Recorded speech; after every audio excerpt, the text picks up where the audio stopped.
వికారాబాద్ జిల్లా లగచర్ల ఘటనలో అరెస్ట్ అయ్యి పరిగి సబ్ జైల్లో ఉన్న రైతులను బీఆర్ఎస్ ఎమ్మెల్యేలు సబితాంద్రారెడ్డి, ఎమ్మెల్యే కోవ లక్ష్మి, ఇల్లందు మాజీ ఎమ్మెల్యే హరిప్రియ నాయక్, పరిగి మాజీ ఎమ్మెల్యే కొప్పుల మహేశ్వర్ రెడ్డి, వికారాబాద్ మాజీ ఎమ్మెల్యే మెతుకు ఆనంద్ పరామర్శించారు. వారి ఆరోగ్య వివరాలు అడిగి తెలుసుకున్నారు. అధైర్యపడవద్దని, రైతులకు బీఆర్ఎస్ పార్టీ అండగా ఉంటుందని భరోసానిచ్చారు.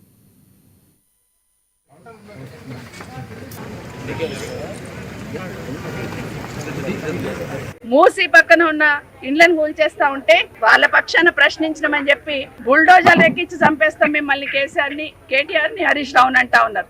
ఈరోజు ప్రజలందరూ ఇది గమనిస్తా ఉన్నారు.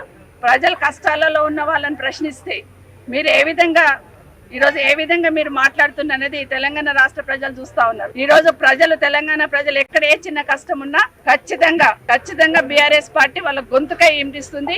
ఈ రోజు మీరు వీళ్ళని అకారణంగా అరెస్ట్ చేస్తున్నారు. అదే కాకుండా గ్రామాలలో డోర్లు ఇరగొట్టేసి లేడీస్ అని కూడా చూడకుండా వాళ్ళ పట్ల అసభ్యంగా ప్రవర్తించి ఎన్ని తిట్లు తిట్టారనే చెప్తా ఉన్నారు. కనీసం బయట ఉన్న ఆ ఊర్లో ఉన్న వాళ్ళనన్నా భయభ్రాంతులకు గురి చేయకుండా, వాళ్ళను దబాయించకుండా, వాళ్ళకి ఏ చిన్న ఇబ్బంది అయినా ఎట్టి పరిస్థితులలో రేవంత్ రెడ్డి గారిని ప్రభుత్వాన్ని ప్రజలు క్షమించారని కూడా ఇప్పటికే రాష్ట్రం అల్లకల్లోలమైంది.